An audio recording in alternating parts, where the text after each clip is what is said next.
नमस्कार दोस्तों। हर हर महादेव वीणा Deepak Soni YouTube channel में आप लोगों का स्वागत है। आप सबको पता है सावन का महीना प्रारंभ होने वाला है। सावन का महीना 20 जुलाई से प्रारंभ होने वाला है। सावन का महीना बहुत ही पावन महीना माना जाता है। यह भगवान शिव की पूजा के लिए बहुत ही शुभ माना जाता है। इस दौरान पड़ने वाले सभी सोमवार का बहुत ज़्यादा महत्व है। कहते हैं कि इस उपवास का पालन करने से सभी मन की मनोकामना पूर्ति हो जाती है। इसके साथ शिव जी की कृपा भी हमें प्राप्त होती है। तो अगर आपने सावन के सोमवार के व्रत किए या पूरा सावन ही व्रत करते हो तो आप शिवालय में जाके या घर पे पार्थिव शिवलिंग बनाकर या आपके पास शिवलिंग है तो आप पूजा अवश्य करें। अगर हमारे घर के पास ही शिवालय है तो शिवालय में जाके हम किस प्रकार भगवान भोलेनाथ की पूजा करते हैं उसके बारे में मैं आपको वीडियो बताऊंगी। तो आप लोगों को मेरी वीडियो कैसी लगती है मुझे कमेंट बॉक्स में हर हर महादेव लिख के ज़रूर बताना। अब मैं आप लोगों को इस वीडियो में सावन के सोमवार के दिन हम शिवालय में जाकर भगवान महादेव की पूजा अभिषेक कैसे करेंगे उसके बारे में बताऊंगी। तो सर्वप्रथम हम स्नान करके स्वच्छ वस्त्र धारण कर लें। आप सावन के सोमवार के दिन लाल वस्त्र अवश्य धारण करना।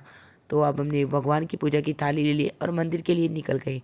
ये शिवालय में हम पहुंच गए हैं और शिवालय में महादेव और समस्त परिवार का अभिषेक करेंगे। तो आपको सबसे पता है कि सर्वप्रथम गणपति की पूजा की जाती है। तो उस मैंने गणेश जी भगवान को शुद्ध जल से स्नान कराया। उसके बाद में पंचामृत स्नान कराऊंगी, फिर शुद्ध जल से स्नान कराऊंगी। ऐसे ही मैं कार्तिकेय जी पार्वती माता को भी स्नान कराऊंगी और उन्हें पहले शुद्ध जल से स्नान कराऊंगी, उसके बाद पंचामृत स्नान कराऊंगी, फिर वापस से शुद्ध है क्योंकि भगवान को 3 बार स्नान कराने का अत्यधिक महत्व है। उसके बाद में मैं नंदी देवता का पूजन करूंगी और वैसे ही उसके बाद में नाग देवता और सबसे अंत में हम भगवान महादेव की पूजा करेंगे। सभी को स्नान करवा दिया, उसके बाद में सभी भगवानों की पूजा करूंगी। तो मैंने सबसे पहले गणेश जी भगवान को वस्त्र रूपी कलावा अर्पित किया। उनकी मनपसंद आप सबको पता गणेश जी भगवान को दुर्वा अत्यधिक प्रिय है तो मैंने दुर्वा भगवान को अर्पित की। उसके बाद में भगवान को तिलक किया, भगवान को भोग लगाया। इसी प्रकार मैंने कार्तिकेय जी भगवान की पूजा की है, पार्वती माता की पूजा की है। पार्वती माता को सिंदूर लगाने के बाद में मैंने वही सिंदूर खुद के भी लगाया क्योंकि कहा जाता है पार्वती माता से सिंदूर लिया भी जाता है। उसके बाद में नंदी भगवान की पूजा की है। अब हम भगवान महादेव का अभिषेक करेंगे। तो आप अभिषेक के बीच में ओम नमः शिवाय मंत्र का जाप करते रहे और भगवान महादेव के 3 बार अभिषेक करने का महत्व है। तो पहले शुद्ध जल से स्नान कराएंगे, फिर पंचामृत स्नान कराएंगे, तो फिर पुनः गंगा जल से भगवान महादेव को स्नान कराएंगे। कहा जाता है कि भगवान के महादेव में शिवलिंग में ही कार्तिकेय जी, नंदी, अशोक सुंदरी और माता पार्वती के अष्टकमल का जगह होती है। तो वहाँ सभी पे हमने उन सभी को स्नान कराया। उसके बाद में भगवान महादेव को वस्त्र रूपी कलावा अर्पित किया। अब भगवान महादेव का श्रृंगार करेंगे। उसके लिए हम भगवान को चंदन से तिलक करेंगे और भगवान का चंदन से त्रिपुंड बनाएंगे क्योंकि त्रिपुंड का भी अत्यधिक महत्व है। भगवान महादेव को त्रिपुंड अत्यधिक प्रिय होता है। तो हमारी बीच की अंगुली की पास वाली अंगुली से हम भगवान महादेव का तिलक करेंगे। उसके बाद में भगवान को अक्षत गीले करके चढ़ाएंगे और अक्षत टूटे हुए ना हो। और उसके बाद में भगवान को बेलपत्र, जो भी भगवान को अत्यधिक प्रिय है वह सभी बेलपत्र का पीछे का डंडी तोड़ के और तीनों पत्ते पे चंदन लगा के सर्वप्रथम अशोक सुंदरी के स्थान पर बेलपत्र रखेंगे। फिर कार्तिकेय जी, गणेश जी भगवान और माता के अष्टकमल हाथों पे बारी बारी से बेलपत्र रख के और भगवान महादेव को बेलपत्र के तीनों पत्तों पर चंदन लगा के ओम नमः शिवाय, ओम नमः शिवाय, ओम नमः शिवाय इस मंत्र का उच्चारण करते हुए हम बेलपत्र अर्पित करेंगे।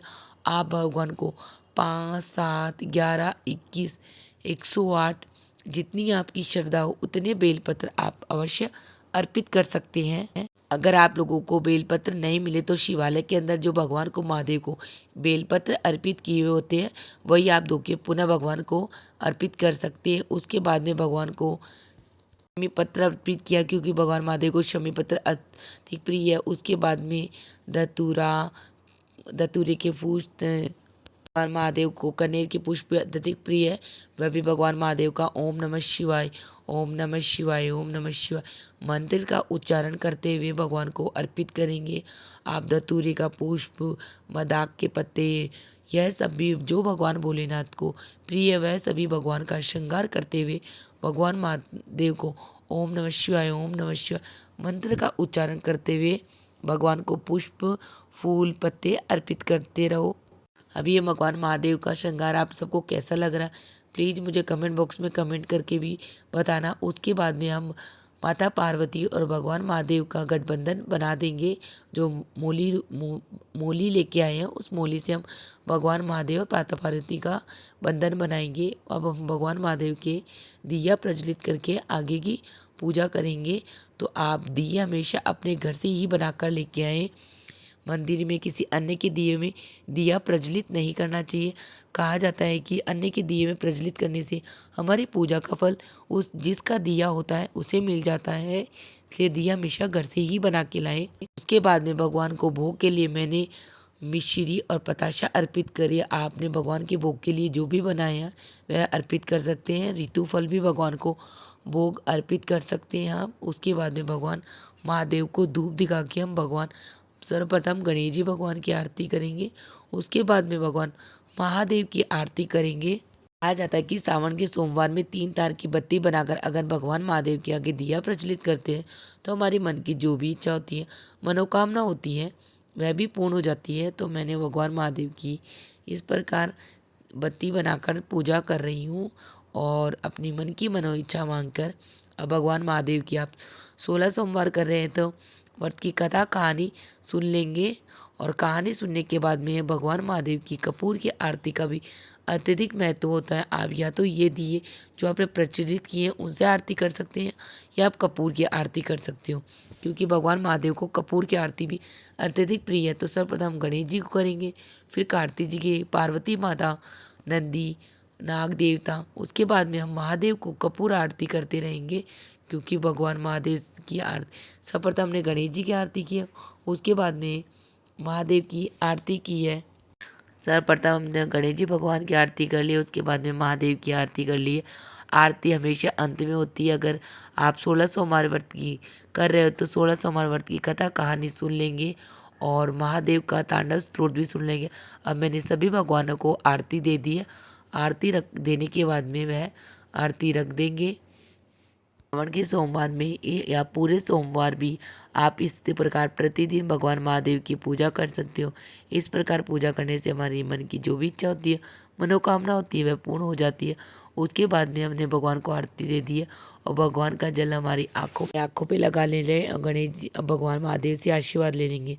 उसके बाद में गणेश जी भगवान, कार्तिकेय जी, माता पार्वती सभी से आशीर्वाद ले लेते हैं। और बाद में कहा जाता है कि अगर हम नंदी देवता को अपने मन की जो भी मनोकामना होती है, इच्छा होती है, वह बोल लेते हैं, हमारी महादेव के पास जल्दी ही पहुंच जाती है। अब मैंने महादेव को अपनी मन की मनोकामना बोल दी है और 3 ताली बजा दे दी है। कहा जाता है कि महादेव जी की पूजा में 3 ताली का भी अत्यधिक महत्व है। उसके बाद में मैं भगवान से प्रार्थना कर रही हूँ, अगर भगवान मेरी पूजा में कोई कमी या गलती हो गई तो उसके लिए आप मुझे माफ़ कर देना। तो इस प्रकार मैंने बाद में हमने जो महादेव का अभिषेक किया था, अभिषेक किया हुआ जल हम अपने पास कलश में लेके आ जाएंगे और उसे जल को थोड़ा सा हम ग्राइंड कर लेंगे पंचामृत स्वरूप। उसके बाद में वो जल हम हमारे पूरे घर में छिड़क देंगे और भगवान महादेव से प्रार्थना करें कि हमारे वातावरण को एकदम से शुद्ध पवित्र रखना। और इस प्रकार महादेव की पूजा करके अब मैं घर की तरफ हो रही हूँ। तो आप सब लोगों को ये मेरी सावन के सोमवार व्रत की पूजा विधि कैसी लगी शिवालय की, मुझे कमेंट बॉक्स में हर हर महादेव लिख के ज़रूर बताना। और वीडियो पसंद आई है तो वीडियो को लाइक कर लेना और चैनल को सब्सक्राइब कर लेना, जिससे आने वाली वीडियो का नोटिफिकेशन आप लोगों को मिल सके। वीडियो देखने के लिए आप सभी का धन्यवाद। मिलते हैं नेक्स्ट वीडियो में। हर हर महादेव, जय माता की।